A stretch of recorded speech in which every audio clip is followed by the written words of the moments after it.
Fernandez Banyok. Attorney Rufil Fernandez Banyok. Straight to the point. O karon, ania ang inyong anchorman. Sa liquid adversus veritatem sed pro veritate. Wa kitay mahimo aron sa pagpakigbatok sa kamatuoran, kundili aron sa pagdapig sa kamatuoran. Straight to the point. Luzon, Visayas ug Mindanao, Pilipinas, ug sa katawhan kutob sa mabot sa tong Sibya sa tibuok kalibutan via internet.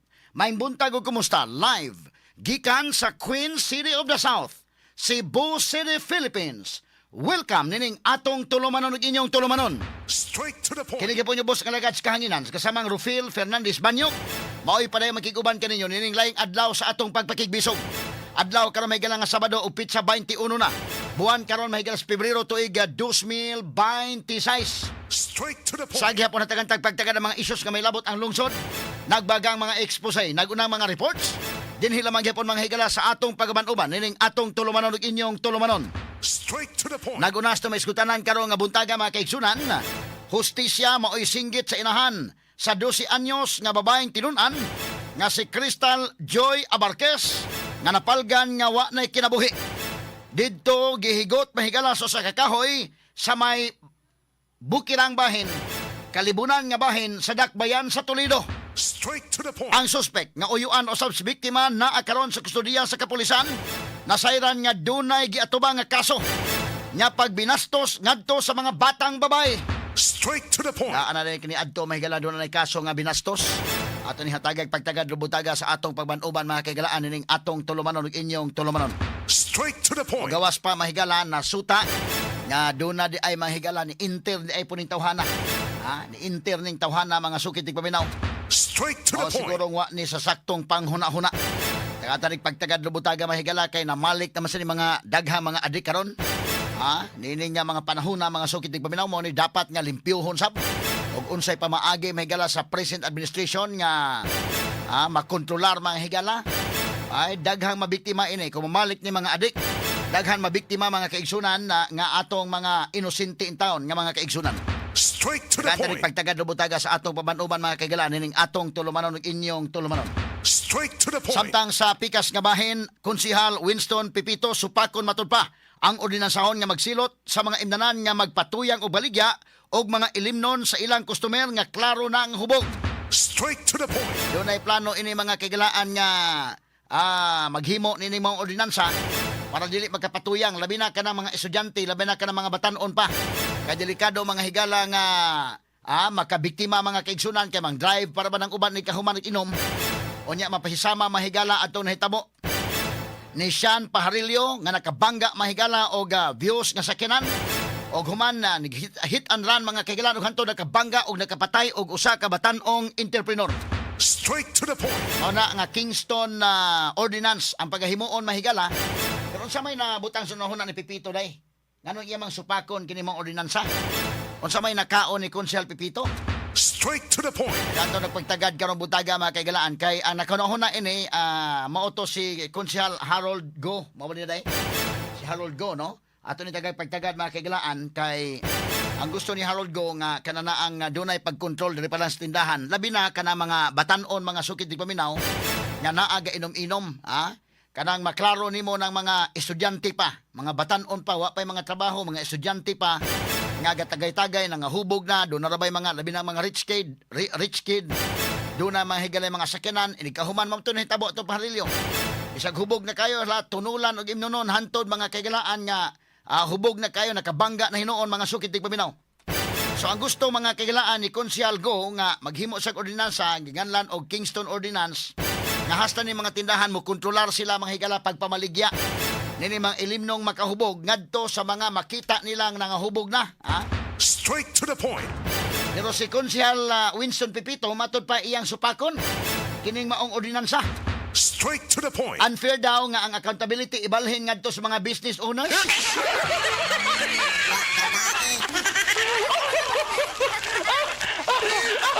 Dili ko no maayo sa negosyo. Kini huna-huna may galang Konsehal Pipito, sige lang yung negosyo. Okay naman ang negosyo, pero atong igayad ang mga kabatanunan ba?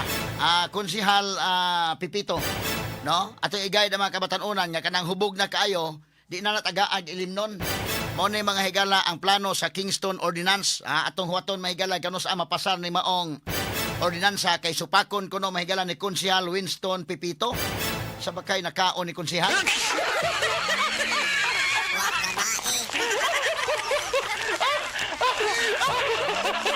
Pagtagad lubutaga mahigala sa atong pamanuban usab nining atong tulumanon ug inyong tulumanon. Straight to the point. Samtang sa kauluhan mahigala atong hatagag pagtagad human mga kaigsunan nga diin matawag nato mga kahigala mi-declare na si Sara Duterte nga modagan pagka presidente sa nasod so maabot nga 2028 nga eleksyon. Ato sa hatagag pagtagad mga kahigalaan kay medyo na usab na ron ang dagan ron, no? Nagplano na ang taga-oposisyon kinsay ilang ibangga. Kay dili sa administrasyon mahigala medyo anilutaw nga ngan kanira manggong kang John Vic Remulla mga sukitig paminaw. Unya si Martin Romualdez moragwa na man gyud to. Wa pay laingan nga nilutaw sa grupo mahigala ni BBM. Unya dili mga higala sa Pink, grupo sa Pink nilutaw ang ngan ni Leni Robredo, nilutaw ang ngan mahigala ni Risa Ontiveros ug nilutaw sad ang pangan mahigala ni Bam Aquino. Straight to the point. Kinsa nilang tulo ang pilian nga may mubangga mahigalang Sara Duterte. Mao ni hatagag pagtagad mga sukitig paminaw unya karong adlaw magtagbo mga higala si Presidente Bongbong Marcos ngadto sa Naga City og si kanhi Vice President Leni Robredo nga karon mayor mahigala sa Naga City. Magtagbo sila mga sukitig paminaw kay duna kunoy mga hisgutan. Straight to the point. Sa kanay mga hisgutanan mga sukitig paminaw nga giingon. Ato ni hatagag pagtagad lubutaga mga kaigalaan sa banuban usab nining atong tulumanon ug inyong tulumanon. Straight to the point. Una mga higalang giingon nga doon na lang kuno susihon nga flood control project. Pero doon ay mga huhungihong nga makigsabot si Marcos nga kinini ang makighiusa mga higala ngadto sa grupo ni Leni Robredo. Straight to the Kay point. mao ni giingon mga kaigalaan kung dili sa maghiusa magkawatak-watak sila ang posibilidad mga sukitig paminaw nga dili mga kaigalaan mapildi nila si Sara Duterte. Straight So to the point. kinahanglang maghiusa sila aron nga ila mahigalang mapildi. Malagmit.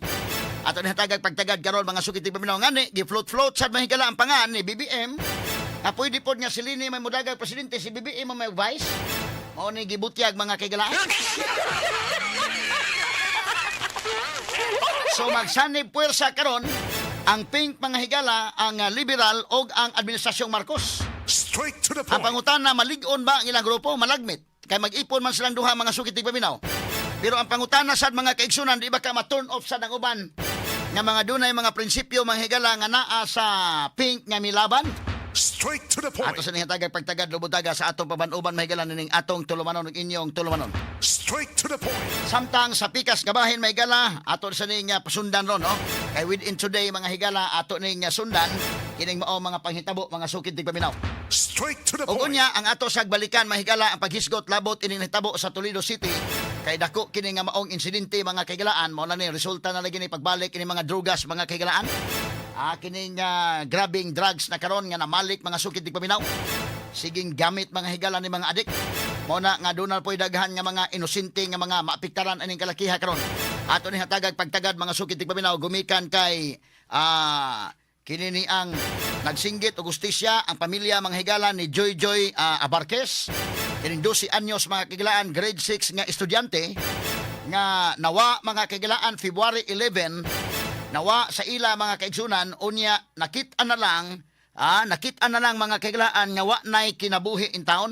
Straight to the point. Niadto na mga higalang kagahapong adlaw gyud no o natong adlaw nga Huwebes nakit-an mga higala nga wa nay kinabuhi. Straight to the point. Dito gihigot mga higala sa kahoy dito sa may Kabituunan. Usa kini ni ang boundary sa barangay Kabituunan og Ibo. Nga diin dito mga higala nakit-an ang patayng lawas mga kigalaan ni ining Joy Abarquez. Straight to the Ato sa point. pagtagad lubutaga mga kaigalaan kay kinini ang mao ni ang dako sad nga isyu ro nga buntaga mga sukid tig paminaw in town. Kaluuya in town sa bata mga sukid tig paminaw. Unya sa pikas kabahin do na poy gipusil mga higala dito sa Toledo kagahapon day. Lain na po ning kasos pagpamusil mga sukid tig paminaw. Dili po sa may Balamban ni apoy laing kaso mga higala. Straight to the Sa point. ato ning hatagag pagtagad mga sukid dig paminaw. Kini uban pang mga sutanan niyo mabati exclusive over DYHP RMN Cebu. 612 sa dial sa inyong mga radyo ug sa 93.9 IFM.